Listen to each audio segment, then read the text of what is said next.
Hello sa inyong lahat, sa lahat ng tumatangkilik sa liham ng nakaraan ni Chuchay.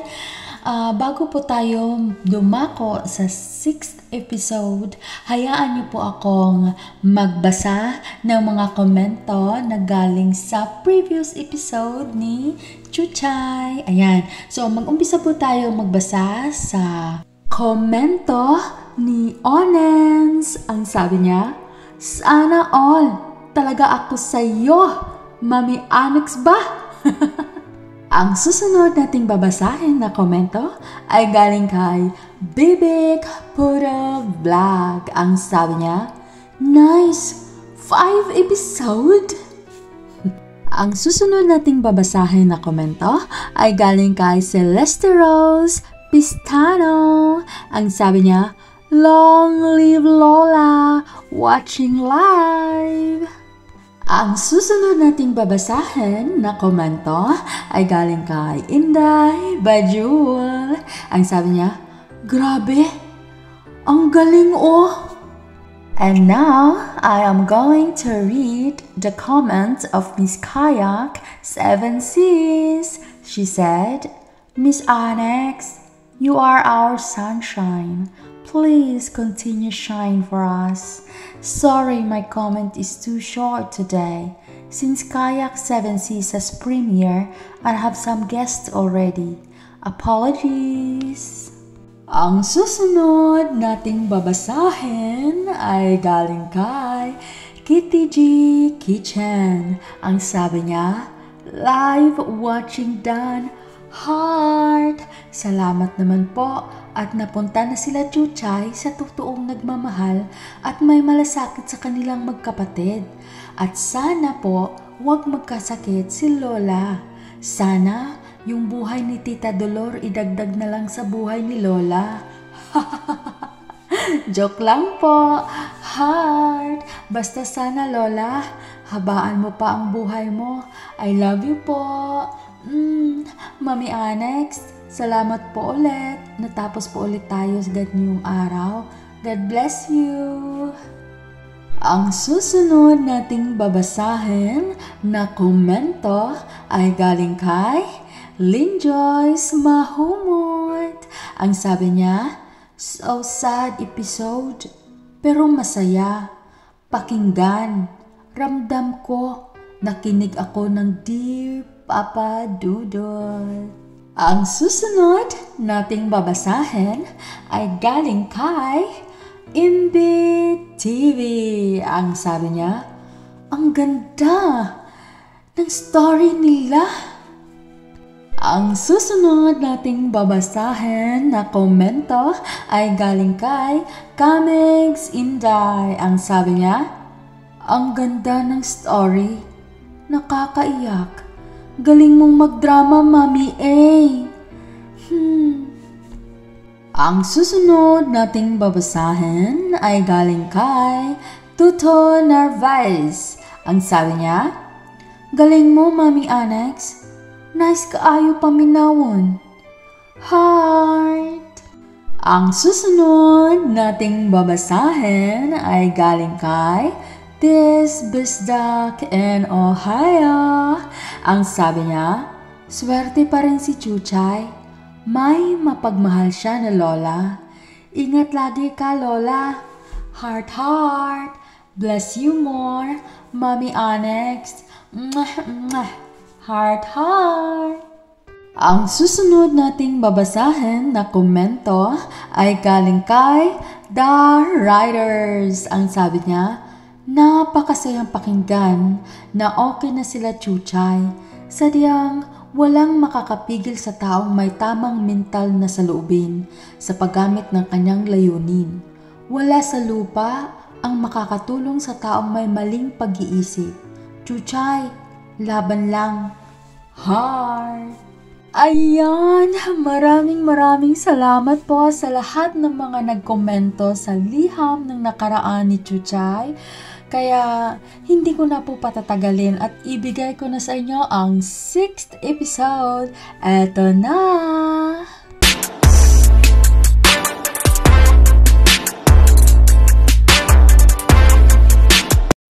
Mami Annex, simula nung si Lola na ang naging guardian namin ni Bunso, ay unti-unti nang nanumbalik ang sigla ng aking buhay at muli akong nangarap at nagpursige upang makapagtapos ng aking pag-aaral.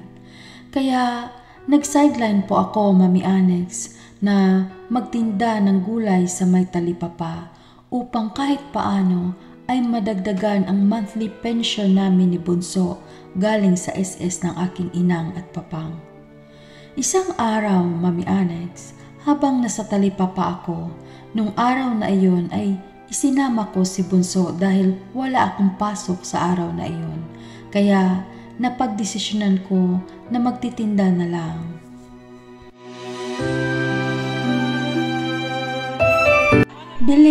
Bili na kayo, gulay, preskong-presko po. Bili na ho kayo.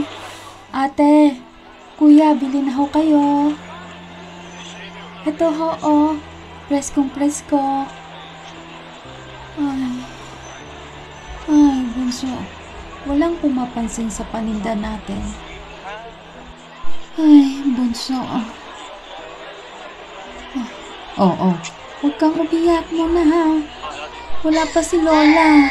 Mamaya ka na umiyak pag nandito na si Lola. Gustong makabenta ni ate, Bunso. Tahan na, Bunso. Sige, kantahan ka na lang ni ate ha.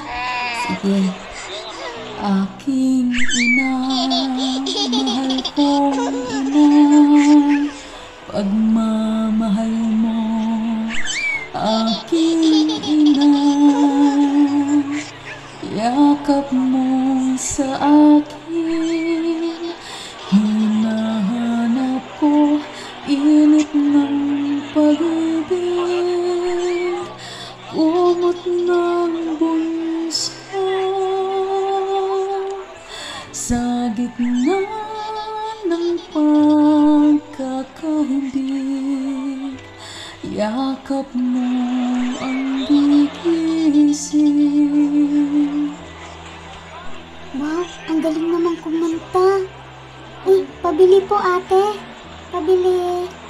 Ako din po pabili. 5 Okay kilo ng po, talbos. saglit lang, isa-isa lang ha. Saglit lang. Ako naman, 2 kilo ng Okay po, talong. sige po, saglit lang ho. Uy, Chuchay! Sige, tulungan na kita dito. Ako na sa ibang customer mo. Sige. Wala pa ba si Lola? Wala pa pero mamaya na tayo mag-usap. Customer muna, ha? Sige, salamat Kaloy. Pabili ho. Ito po, Ano po kalamansi. yun? O sige 2 po. kilo. Okay. Oh, Lola, buti na lang nandito na kayo. Oo, kumusta kayo dito? Parang ang daming customer nyo ngayon Hello po, Lola. Oo nga po Ay, ang mga apo ko. Ang sisipag. Ay, Chuchay. Ay, kung buhay lang sana mga magulang mo, ay proud na proud sila sa inyo. Ang babait yung mga bata. Asa na ba ang bunso kong apo? Hoy, tulog. Buti nakatulog ito sa ingay ng lugar na ito.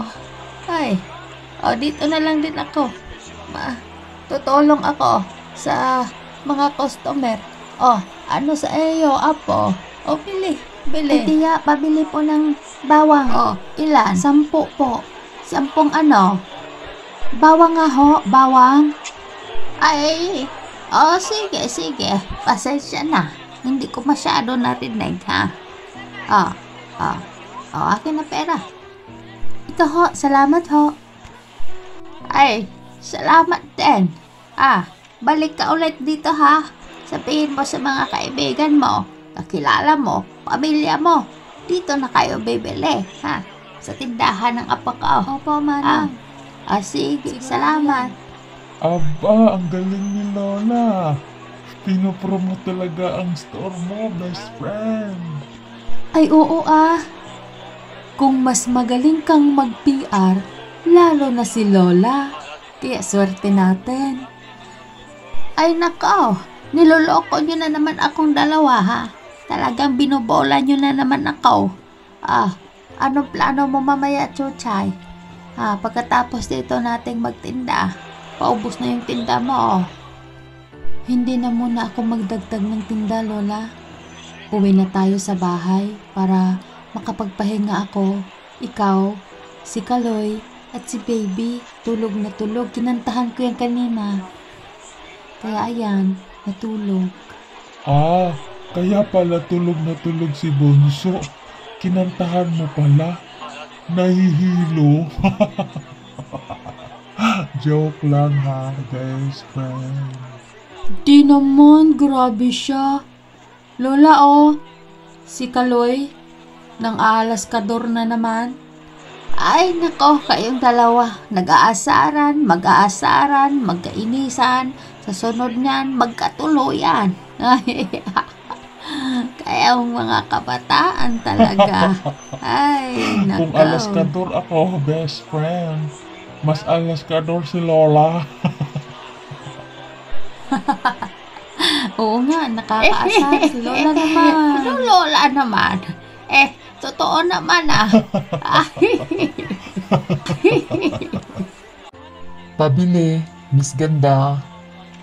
Pabili po. Oy, Robert, ikaw pala yan. Anong bibilhin mo? Bibili sana ako. Kaya lang, kailangan pang akyatin. Ha? Akyatin? Ano yun? Aakyat sana ng ligaw. Okay lang ba? Anong ligaw? Manliligaw ka? Oo pre. Kung pwede sanang maligawan yung kapatid mo. Kapatid?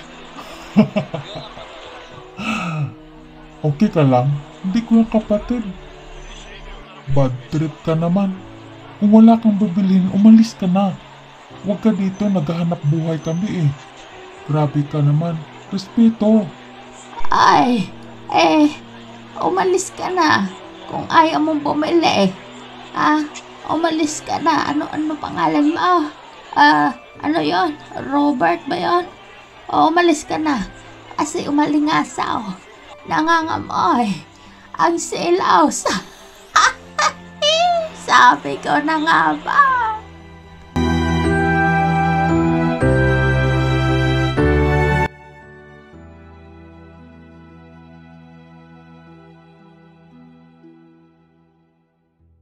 Mami Annex, hindi ko lubos maisip na ganun ang inasta ni Kaloy para kay Robert.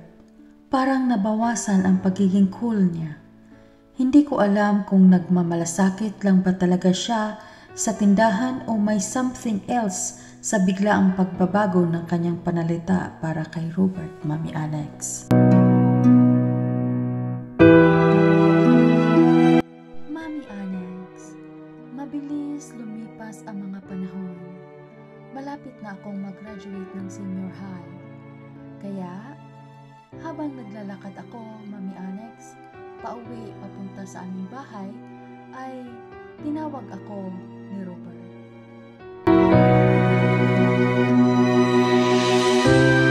Chuchay! Hoy! Saan ang punta mo? Hi, Robert! Pauwi na. Kailangan ko kasing umuwi agad eh. Naghihintay si Bunso sa bahay. Oh, ganun ba? I-invite sana kita. May party sa bahay ngayong darating na Friday. Kaarawan ko kasi. Inaisipan kong imbitahan kita. Pwede ba? Dumalo ka? Ha? Magpapaalam mo na ako kay Lola. Kasi mag-iisa siyang magbabantay kay Bunso, baka hindi niya kaya. Ha? Kung papayagan ako, di okay. Pupunta ako. Talaga? Yes! Sige, hihintayin kita doon ha. O gusto mo sunduin kita sa bahay niyo? Ha? Magpaalam muna ako kay Lola. Hindi ko pa nga alam kung papayagan ako eh. Ha? O sige, ikaw ang bahala. Basta lagi mong tandaan. Love kita, ha? Sige, Chuchay. Ha? Oo, sige. Huwag kang mag-alala. Pero magpapaalam muna ako ha. Bye-bye! Chuchay, sakay ka na lang. Ihatid na kita sa inyo. Halika, sakay ka. Huwag na, Robert. Maraming salamat na lang. Bye-bye! O sige, see you.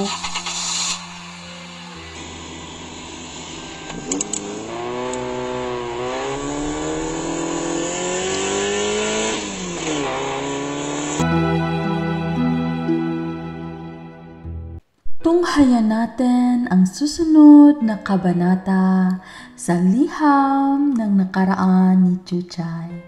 Maraming salamat po. God bless everyone!